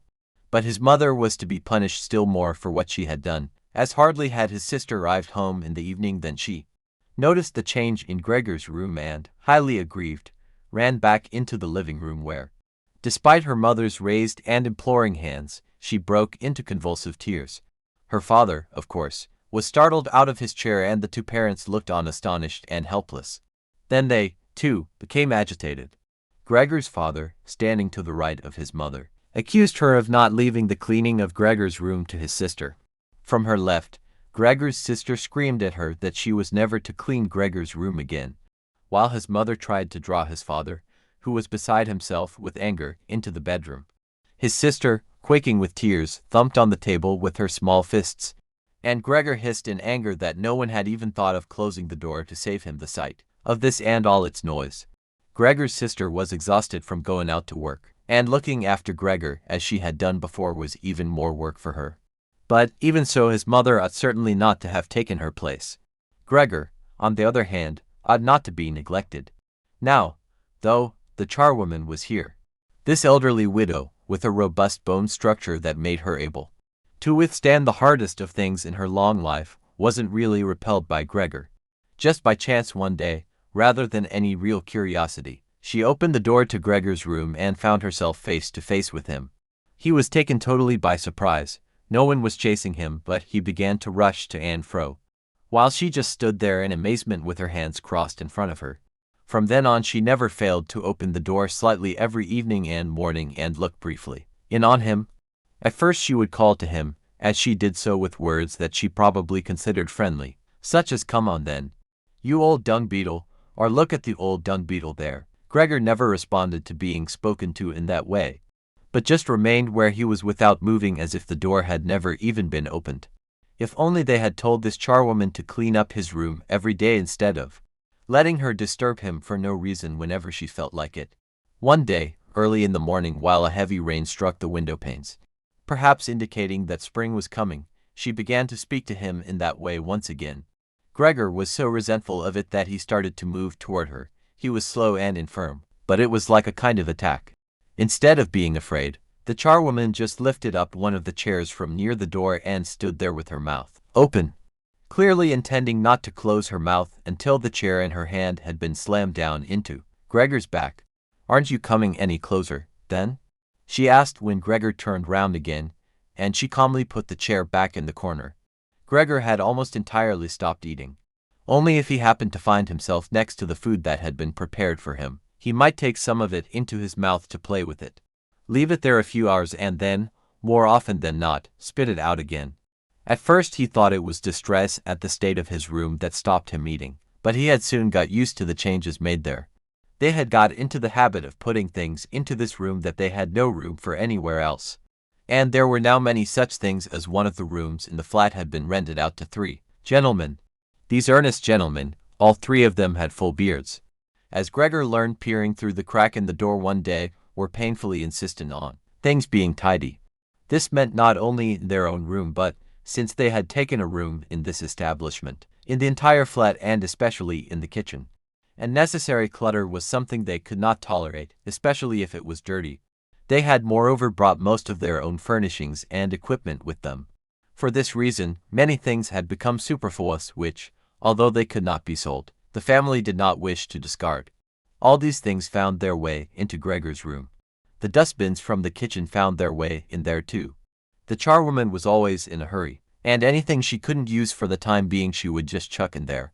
He, fortunately, would usually see no more than the object and the hand that held it. The woman most likely meant to fetch the things back out again when she had time and the opportunity, or to throw everything out in one go. But what actually happened was that they were left where they landed when they had first been thrown, unless Gregor made his way through the junk and moved it somewhere else. At first he moved it because, with no other room free where he could crawl about, he was forced to. But later on he came to enjoy it, although moving about in that way left him sad and tired to death, and he would remain immobile for hours afterwards. The gentleman who rented the room would sometimes take their evening meal at home in the living room that was used by everyone, and so the door to this room was often kept closed in the evening. But Gregor found it easy to give up having the door open. He had, after all, often failed to make use of it when it was open and, without the family having noticed it, lain in his room in its darkest corner. One time, though, the charwoman left the door to the living room slightly open, and it remained open when the gentleman who rented the room came in the evening and the light was put on. They sat up at the table where, formerly, Gregor had taken his meals with his father and mother. They unfolded the serviettes and picked up their knives and forks. Gregor's mother immediately appeared in the doorway with a dish of meat, and soon behind her came his sister with a dish piled high with potatoes. The food was steaming, and filled the room with its smell. The gentlemen bent over the dishes set in front of them, as if they wanted to test the food before eating it, and the gentleman in the middle, who seemed to count as an authority for the other 2, did indeed cut off a piece of meat while it was still in its dish, clearly wishing to establish whether it was sufficiently cooked, or whether it should be sent back to the kitchen. It was to his satisfaction, and Gregor's mother and sister, who had been looking on anxiously, began to breathe again and smiled. The family themselves ate in the kitchen. Nonetheless, Gregor's father came into the living room before he went into the kitchen, bowed once with his cap in his hand and did his round of the table. The gentlemen stood as one, and mumbled something into their beards. Then, once they were alone, they ate in near perfect silence. It seemed remarkable to Gregor that above all the various noises of eating their chewing teeth could still be heard, as if they had wanted to show Gregor that you need teeth in order to eat, and it was not possible to perform anything with jaws that are toothless, however nice they might be. "I'd like to eat something," said Gregor anxiously, "but not anything like they're eating. They do feed themselves, and here I am, dying." Throughout all this time, Gregor could not remember having heard the violin being played, but this evening it began to be heard from the kitchen. The 3 gentlemen had already finished their meal. The one in the middle had produced a newspaper, given a page to each of the others, and now they leaned back in their chairs reading them and smoking. When the violin began playing they became attentive, stood up and went on tiptoe over to the door of the hallway where they stood pressed against each other. Someone must have heard them in the kitchen, as Gregor's father called out, "Is the playing perhaps unpleasant for the gentlemen? We can stop it straight away." "On the contrary," said the middle gentleman, "would the young lady not like to come in and play for us here in the room, where it is, after all, much more cozy and comfortable?" "Oh yes, we'd love to," called back Gregor's father as if he had been the violin player himself. The gentleman stepped back into the room and waited. Gregor's father soon appeared with the music stand, his mother with the music and his sister with the violin. She calmly prepared everything for her to begin playing. His parents, who had never rented a room out before and therefore showed an exaggerated courtesy towards the three gentlemen, did not even dare to sit on their own chairs. His father leaned against the door with his right hand pushed in between two buttons on his uniform coat. His mother, though, was offered a seat by one of the gentlemen, and sat, leaving the chair where the gentleman happened to have placed it, out of the way in a corner. His sister began to play. Father and mother paid close attention, one on each side, to the movements of her hands. Drawn in by the playing, Gregor had dared to come forward a little and already had his head in the living room. Before, he had taken great pride in how considerate he was, but now it hardly occurred to him that he had become so thoughtless about the others.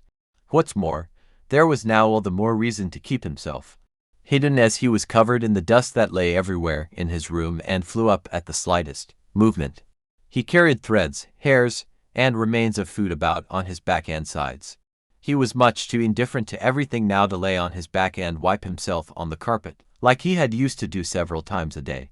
And despite this condition, he was not too shy to move forward a little onto the immaculate floor of the living room. No one noticed him, though. The family was totally preoccupied with the violin playing. At first, the three gentlemen had put their hands in their pockets and come up far too close behind the music stand to look at all the notes being played, and they must have disturbed Gregor's sister. But soon, in contrast with the family, they withdrew back to the window with their heads sunk and talking to each other at half volume. And they stayed by the window while Gregor's father observed them anxiously. It really now seemed very obvious that they had expected to hear some beautiful or entertaining violin playing but had been disappointed. That they had had enough of the whole performance, and it was only now, out of politeness, that they allowed their peace to be disturbed. It was especially unnerving, the way they all blew the smoke from their cigarettes upwards from their mouth and noses. Yet Gregor's sister was playing so beautifully. Her face was leaned to one side, following the lines of music with a careful and melancholy expression. Gregor crawled a little further forward, keeping his head close to the ground so that he could meet her eyes if the chance came. Was he an animal if music could captivate him so? It seemed to him that he was being shown the way to the unknown nourishment he had been yearning for. He was determined to make his way forward to his sister and tug at her skirt to show her she might come into his room with her violin. As no one appreciated her playing here as much as he would, he never wanted to let her out of his room, not while he lived, anyway. His shocking appearance should, for once, be of some use to him. He wanted to be at every door of his room at once to hiss and spit at the attackers. His sister should not be forced to stay with him, though, but stay of her own free will. She would sit beside him on the couch with her ear bent down to him, while he told her how he had always intended to send her to the conservatory, how he would have told everyone about it last Christmas, had Christmas really come and gone already, if this misfortune hadn't got in the way, and refused to let anyone dissuade him from it. On hearing all this, his sister would break out in tears of emotion, and Gregor would climb up to her shoulder and kiss her neck, which, since she had been going out to work, she had kept free without any necklace or collar. Samsa, shouted the middle gentleman to Gregor's father, pointing, without wasting any more words, with his forefinger at Gregor as he slowly moved forward. The violin went silent. The middle of the three gentlemen first smiled at his two friends, shaking his head, and then looked back at Gregor. His father seemed to think it more important to calm the three gentlemen before driving Gregor out, even though they were not at all upset and seemed to think Gregor was more entertaining than the violin playing had been. He rushed up to them with his arms spread out and attempted to drive them back into their room, at the same time as trying to block their view of Gregor with his body. Now they did become a little annoyed, and it was not clear whether it was his father's behavior that annoyed them or the dawning realization that they had had a neighbor like Gregor in the next room without knowing it. They asked Gregor's father for explanations, raised their arms like he had, tugged excitedly at their beards, and moved back towards their room only very slowly. Meanwhile, Gregor's sister had overcome the despair she had fallen into when her playing was suddenly interrupted. She had let her hands drop and let violin and bow hang limply for a while, but continued to look at the music as if still playing. But then she suddenly pulled herself together, laid the instrument on her mother's lap, who still sat laboriously, struggling for breath where she was, and ran into the next room which, under pressure from her father, the three gentlemen were more quickly moving toward. Under his sister's experienced hand, the pillows and covers on the beds flew up and were put into order. And she had already finished making the beds and slipped out again before the three gentlemen had reached the room. Gregor's father seemed so obsessed with what he was doing that he forgot all the respect he owed to his tenants. He urged them and pressed them until, when he was already at the door of the room, the middle of the three gentlemen shouted like thunder and stamped his foot and thereby brought Gregor's father to a halt. "I declare here and now," he said, raising his hand and glancing at Gregor's mother and sister to gain their attention too, "that with regard to the repugnant conditions that prevail in this flat and with this family," here he looked briefly but decisively at the floor, "I give immediate notice on my room. For the days that I have been living here I will, of course, pay nothing at all. On the contrary, I will consider whether to proceed with some kind of action for damages from you. And believe me, it would be very easy to set out the grounds for such an action." He was silent and looked straight ahead as if waiting for something. And indeed, his two friends joined in with the words, "And we also give immediate notice." With that, he took hold of the door handle and slammed the door. Gregor's father staggered back to his seat, feeling his way with his hands, and fell into it. It looked as if he was stretching himself out for his usual evening nap, but from the uncontrolled way his head kept nodding it could be seen that he was not sleeping at all. Throughout all this, Gregor had lain still where the three gentlemen had first seen him. His disappointment at the failure of his plan, and perhaps also because he was weak from hunger, made it impossible for him to move. He was sure that everyone would turn on him any moment, and he waited. He was not even startled out of this state when the violin on his mother's lap fell from her trembling fingers and landed loudly on the floor. "Father, mother," said his sister, hitting the table with her hand as introduction, "we can't carry on like this. Maybe you can't see it, but I can. I don't want to call this monster my brother. All I can say is, we have to try and get rid of it. We've done all that's humanly possible to look after it and be patient. I don't think anyone could accuse us of doing anything wrong." "She's absolutely right," said Gregor's father to himself. His mother, who still had not had time to catch her breath, began to cough dully, her hand held out in front of her and a deranged expression in her eyes. Gregor's sister rushed to his mother and put her hand on her forehead. Her words seemed to give Gregor's father some more definite ideas.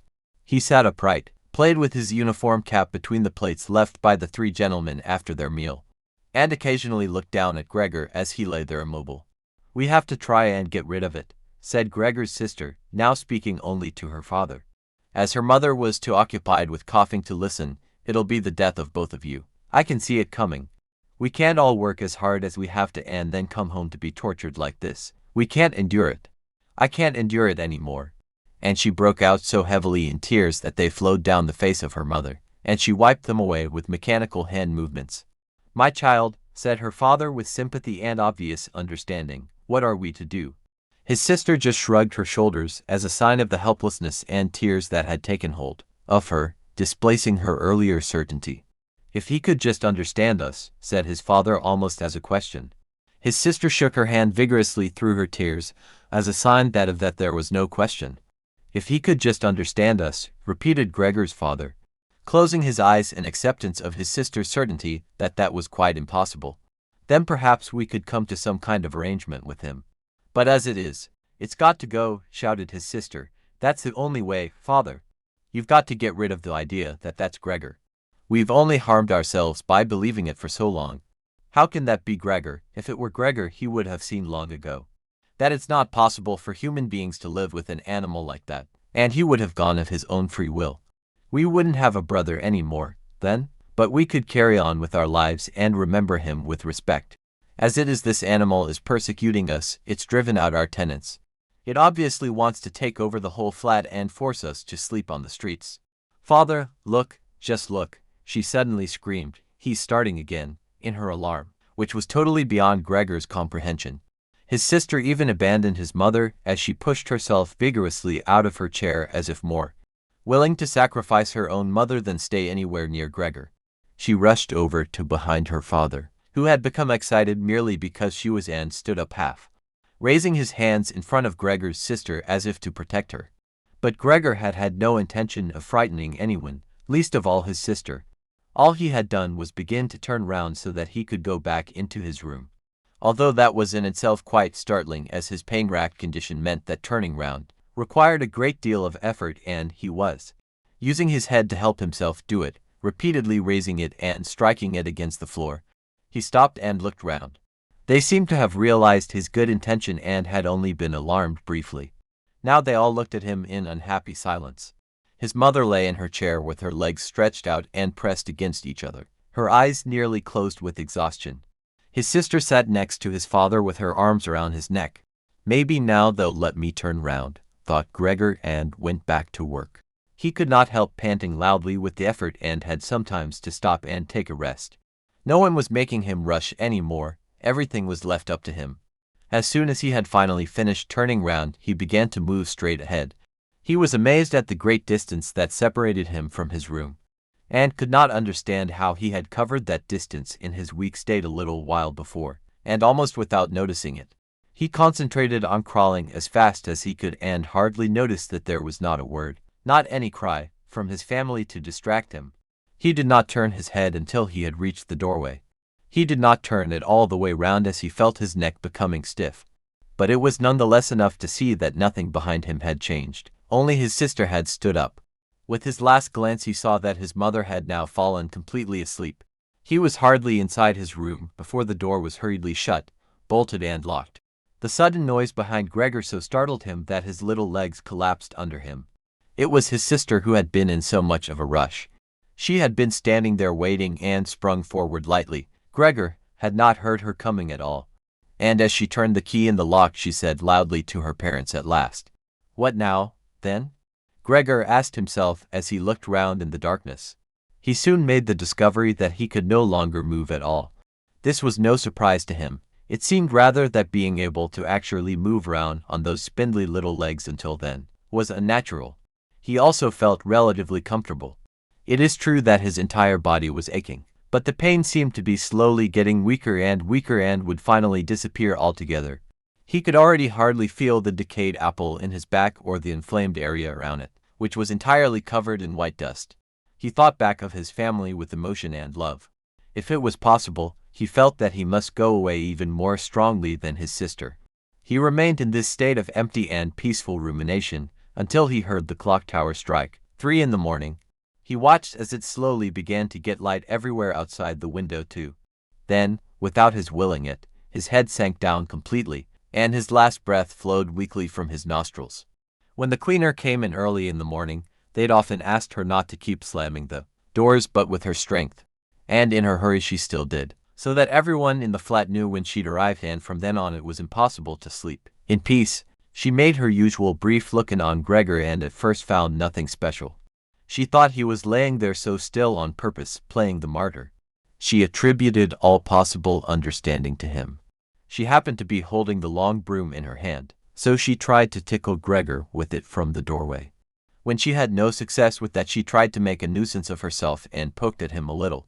And only when she found she could shove him across the floor with no resistance at all did she start to pay attention.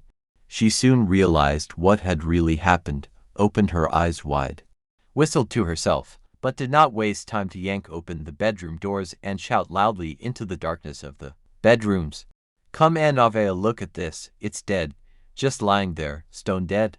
Where and Mrs. Samsa sat upright there in their marriage bed and had to make an effort to get over the shock caused by the cleaner before they could grasp what she was saying. But then, each from his own side, they hurried out of bed. Where Samsa threw the blanket over his shoulders, Mrs. Samsa just came out in her nightdress. And that is how they went into Gregor's room. On the way they opened the door to the living room where Greed had been sleeping since the 3 gentlemen had moved in. She was fully dressed as if she had never been asleep, and the paleness of her face seemed to confirm this. "Dead?" asked Mrs. Samsa, looking at the charwoman inquiringly, even though she could have checked for herself and could have known it even without checking. "That's what I said," replied the cleaner, and to prove it she gave Gregor's body another shove with the broom, sending it sideways across the floor. Mrs. Samsa made a movement as if she wanted to hold back the broom, but did not complete it. "Now then," said Mr. Samsa, "let's give thanks to God for that." He crossed himself, and the 3 women followed his example. Greet, who had not taken her eyes from the corpse, said, "Just look how thin he was. He didn't eat anything for so long." The food came out again just the same as when it went in. Gregor's body was indeed completely dried up and flat. They had not seen it until then. But now he was not lifted up on his little legs, nor did he do anything to make them look away. "Greet, come with us in here for a little while," said Mrs. Samsa with a pained smile. And Greet followed her parents into the bedroom, but not without looking back at the body. The cleaner shut the door and opened the window wide. Although it was still early in the morning, the fresh air had something of warmth mixed in with it. It was already the end of March, after all. The three gentlemen stepped out of their room and looked round in amazement for their breakfasts. They had been forgotten about. "Where's our breakfast?" the middle gentleman asked the cleaner irritably. She just put her finger on her lips and made a quick and silent sign to the men that they might like to come into Gregor's room. They did so, and stood around Gregor's corpse with their hands in the pockets of their well-worn coats. It was now quite light in the room. Then the door of the bedroom opened and Mr. Samsa appeared in his uniform with his wife on one arm, and his daughter on the other. All of them had been crying a little. Greet now and then pressed her face against her father's arm. "Leave my home, now," said Mr. Samsa, indicating the door and without letting the women from him. "What do you mean?" asked the middle of the three gentlemen, somewhat disconcerted, and he smiled sweetly. The other two held their hands behind their backs and continually rubbed them together, in gleeful anticipation of a loud quarrel which could only end in their favor. "I mean just what I said," answered Mr. Samsa, and, with his two companions, went in a straight line towards the man. At first, he stood there still, looking at the ground as if the contents of his head were rearranging themselves into new positions. "All right, we'll go then," he said, and looked up at Mr. Samsa as if he had been suddenly overcome with humility, and wanted permission again from Mr. Samsa for his decision. Samsa merely opened his eyes wide and briefly nodded to him several times. At that, and without delay, the man actually did take long strides into the front hallway. His two friends had stopped rubbing their hands some time before and had been listening to what was being said. Now they jumped off after their friend as if taken with a sudden fear that Mr. Samsa might go into the hallway in front of them and break the connection with their leader. Once there, all three took their hats from the stand, took their sticks from the holder, bowed without a word, and left the premises. Samsa and the two women followed them out onto the landing. But they had had no reason to mistrust the men's intentions, and as they leaned over the landing they saw how the three gentlemen made slow but steady progress down the many steps. As they turned the corner on each floor they disappeared and would reappear a few moments later. The further down they went, the more that the Samsa family lost interest in them. When a butcher's boy, proud of posture with his tray on his head, passed them on his way up and came nearer than they were, Mr. Samsa and the women came away from the landing and went, as if relieved, back into the flat. They decided the best way to make use of that day was for relaxation and to go for a walk. Not only had they earned a break from work, but they were in serious need of it. So they sat at the table and wrote 3 letters of excusal, Samsa to his employers, Mrs. Samsa to her contractor, and Greet to her principal. The cleaner came in while they were writing to tell them she was going. She'd finished her work for that morning. The 3 of them at first just nodded without looking up from what they were writing, and it was only when the cleaner still did not seem to want to leave that they looked up in irritation. "Well?" asked Mr. Samsa. The charwoman stood in the doorway with a smile on her face, as if she had some tremendous good news to report, but would only do it if she was clearly asked to. The almost vertical little ostrich feather on her hat, which had been a source of irritation to Samsa all the time she had been working for them, swayed gently in all directions. "What is it you want then?" asked Mrs. Samsa, whom the cleaner had the most respect for. "Yes," she answered, and broke into a friendly laugh that made her unable to speak straight away. "Well then, that thing in there, you needn't worry about how you're going to get rid of it. That's all been sorted out." Mrs. Samsa and Greet bent down over their letters as if intent on continuing with what they were writing. Samsa saw that the cleaner wanted to start describing everything in detail, but, with outstretched hand, he made it quite clear that she was not to. So, as she was prevented from telling them all about it, she suddenly remembered what a hurry she was in and, clearly peeved, called out "Cheerio!" Then everyone turned round sharply and left, slamming the door terribly as she went. "Tonight she gets sacked," said Mr. Samsa, but he received no reply from either his wife or his daughter, as the charwoman seemed to have destroyed the peace they had only just gained. They got up and went over to the window, where they remained with their arms around each other. Mr. Samsa twisted round in his chair to look at them and sat there watching for a while. Then he called out, "Come here, then. Let's forget about all that old stuff, shall we? Come and give me a bit of attention." The two women immediately did as he said, hurrying over to him, where they kissed him and hugged him, and then they quickly finished their letters. After that, the three of them left the flat together, which was something they had not done for months, and took the tram out to the open country outside the town. They had the tram, filled with warm sunshine, all to themselves. Leaning back comfortably on their seats, they discussed their prospects and found that on closer examination, they were not at all bad. Until then they had never asked each other about their work, but all three had jobs which were very good and held particularly good promise for the future.